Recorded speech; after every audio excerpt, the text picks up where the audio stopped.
ఎంతో సంచలనం రేపుతున్న హత్య కేసు మిస్టరీగా ఇది. ఈ హత్య కేసు గురించి ప్రెస్ మీట్లో సిపి సుధీర్ బాబు గారు మాట్లాడుతూ, ఈ హత్య అనేది అనుకోకుండా జరిగింది కాదు, ఇది ఆయన ఎంతో ప్రీ ప్లాన్గా చేశారని చెప్పేసి మొత్తం A to Z వివరంగా వివరించారు. మనం వివరాల్లోకి వెళ్తే, ముందుగా ఈ ఈ హత్య చేసినటువంటి గురుమూర్తి, అమ్మాయి పేరు మాధవి, వీళ్ళిద్దరూ ప్రకాశం జిల్లాకు చెందిన వాళ్ళు అనమాట. ఈ గురుమూర్తి అనే అతను ఇంతకుముందు 15 సంవత్సరాల పాటు ఆర్మీలో జవాన్గా పనిచేశాడు. ఆ తర్వాత అక్కడ రిటైర్ అయిన తర్వాత తను హైదరాబాద్ వచ్చేసి మీర్పేటలో జీవనం సాగిస్తూ ఏదో చిన్న చిన్న ఉద్యోగాలు చేసుకుంటూ, లేదంటే సెక్యూరిటీ గార్డ్ అక్కడ పనిచేసుకుంటూ వాళ్ళ యొక్క జీవనం సాగిస్తున్నారు. ఎందుకో మొన్న పొంగల్కి వాళ్ళ యొక్క పిల్లల్ని ఊరు పంపించి ఒంటరిగా ఉండడం తన భార్య మీద ఇంట్లో, అంటే సాయంత్రం 6 ఆ టైంలో గొడవ పెట్టుకుని కావాలని తనని గోడకేసి కొట్టి, ఆ తర్వాత అప్పటికి చంపకపోతే తన గొంతులు వేసి చంపేశారనమాట.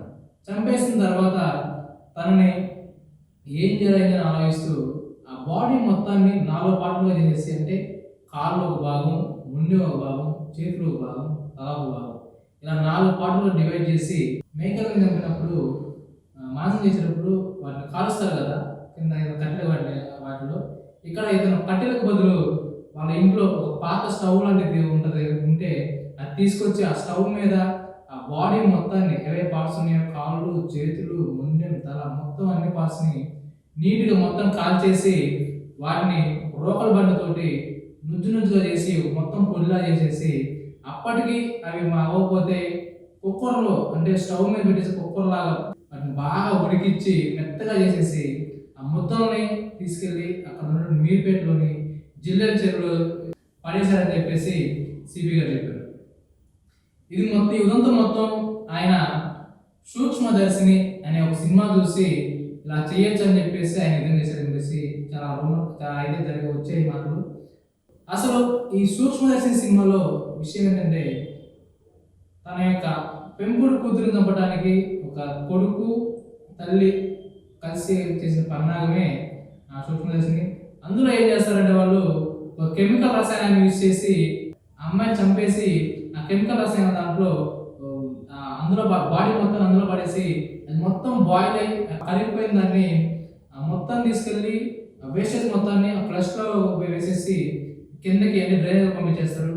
ఈ విధంగా చేయడం వల్ల ఎవరికి డౌట్ రాదు, అదేవిధంగా ఎవరికి ఎలాంటి ఎవిడెన్స్ ఉండదని చెప్పేసి ఆ సినిమాలో చూపించడం జరిగింది. సేమ్ యాస్టీస్ ఇక్కడ గురుమూర్తి కూడా అదే విధంగా తన భార్యని చంపేసి ఎవిడెన్స్ లేకుండా ఉంటాయని చెప్పేసి ఈ విధంగా పార్ట్స్ని నుజ్జుగా చేసేసి పొడిగా చేసేసి తీసుకెళ్ళి చెరువులో పడేసి చేశారని చెప్పేసి చెప్పుకోవచ్చు.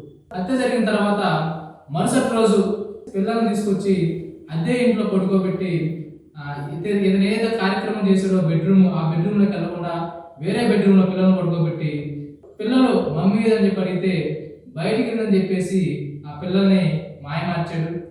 తర్వాత 2 డేస్ ఇంకా రాపోయేసరికి డౌట్ వస్తుంది అనుకుని వాళ్ళ అమ్మ వాళ్ళు వచ్చి అమ్మాయి అని అడిగితే ఇతను ఏం చెప్పలేదు, ఇక తప్పిపోయిందని చెప్పేసి పోలీస్ కంప్లైంట్ ఇచ్చారనమాట. ఇక్కడ విషయం ఏంటంటే, ఈ ఉదంతం మొత్తాన్ని తీసుకెళ్ళి ఆయన మేనమామ ఎవరైతే ఉన్నారో ఆయనకి మొత్తం పోసుకొచ్చారో చెప్పారనమాట. అంటే నేను ఇట్లా చెప్పి ఆయనకు మొత్తం చెప్పేసరికి ఆయన తర్వాత మొన్న ఇన్వెస్టిగేషన్లో ఆయన కూడా మొత్తం ఈ విషయం చెప్పేశారనమాట. అంటే ఈ విషయం అనేది ఆయనకు ముందే తెలుసా అనే విషయం అనేది పోలీసులు ఆ కోణంలో ఆలోచిస్తున్నారు. దాంతోపాటు ఈ చంపేసిన తర్వాత అతన్ని పోలీసు ఇంటరాగేషన్ చేస్తుంటే అతనిలో ఎటువంటి పశ్చాత్తాపం లేదు, ఎటువంటి అంటే నేను చంపేశాను అని చెప్పి అతనికి ఎటువంటి లేదు, తను నార్మల్గా ఎంతో ఫ్రీగా ఉన్నాడని చెప్పి అని చెప్పారు. అలాగే ఆ నిందితుడు ఎంతో అందంగా స్మార్ట్గా ఉన్నాడని చెప్పేసి సిపి గారు చెప్పడం జరిగింది. అసలు ఈ హత్య ఎందుకు చేశారని చెప్పేసి పోలీసులు ఎన్నిసార్లు సరే అతని దగ్గర నుంచి సమాధానం అవ్వాలని చెప్పేసి చెప్తున్నారు.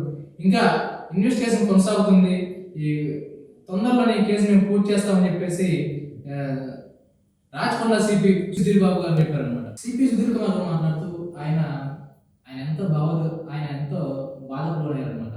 ఈ విషయాన్ని మనకు వివరిస్తూ, అసలు ఇలాంటి విషయాన్ని నేను చెప్పకూడదు, వీడియోలో అయితే అట్లా రాసేస్తారు కానీ పోలీసులు మేము మాట్లాడలేకపోతున్నాము, అది అంత ఉదంతం అంత కిరాతం అని చెప్పి ఆయన మాట్లాడారు. మనిషి అయితే ఈ పని చేయడు ఎవరు, ఆడు ఏ జాతి అయితే నాకు అర్థం కావట్లేదు, అసలు ఇలాంటి పని ఎట్లా చేస్తారు, ఒక మనిషిని చంపేసి కుక్కర్లో పెట్టి ఇట్లా చేయడం అనేది దారుణమైన విషయము. అది భార్య చేసుకుంటారు ఎవరైనా లేని గొడవ ఆయన కావాలని గొడవ పెట్టడం చేసే తప్పితే ఎటువంటి ఇందులో పశ్చాత్తాపం అంటే ఏమీ లేవు. ముందే ప్లాన్ చేసుకొని పిల్లలను తీసుకెళ్ళి అక్కడ వదిలిపెట్టి తర్వాత ఇంటికి వచ్చిన తర్వాత భార్యతో గొడవపడి ఈ ఉదంతం మొత్తం చేశారని చెప్పేసి సిపి గారు క్లియర్గా చెప్పారు అనమాట. అంటే మనం సినిమాలు చూసి అందులో దాన్ని ఎంటర్టైన్మెంట్ అవ్వాలి తప్పితే అందులో జరిగే విషయాలు తీసుకొచ్చి మనం ఇంట్లో కూర్చుకోవడం, లేదంటే మనకు రియల్ లైఫ్లో దాన్ని తీసుకొచ్చుకోవడం అనేది ఎంతో దారుణమైన విషయం అని చెప్పేసి మనం చెప్పుకోవచ్చు. మనం దాని నుంచి కుదిరితే మంచి నేర్చుకోవాలి, కానీ దాని నుంచి మనం ఎప్పుడు చెడు తీసుకోకూడదు. ఆ చెడు వల్ల మనం బాధపడతాం, మనతో పాటు మన ఇంట్లో వాళ్ళు బాధపడతారు అనమాట. దాని తర్వాత మన చుట్టూ అందరూ బాధపడతారు. అలాగే ఈ కేసు గురించి సిపి సుధీర్ బాబు గారు ఒక రిక్వెస్ట్ చేశారు. అదేంటంటే ఇది చాలా సెన్సిటివ్ కేసు, మీడియా వాళ్ళు కొంచెం సపోర్ట్ చేయండి, ఎలా పడితే అలా రాయొద్దు, ఎలా పడితే అలా మాట్లాడద్దు అని చెప్పేసి ఆయన సిన్సియర్ రిక్వెస్ట్ చేశారు. సో దాన్ని దృష్టిలో ఉంచుకొని మనం అందరం ఇలాంటి సంఘటన జరిగినప్పుడు కొంచెం రియాలిటీ తెలుసుకొని మాట్లాడితే అందరికీ బాగుంటుందని చెప్పేసి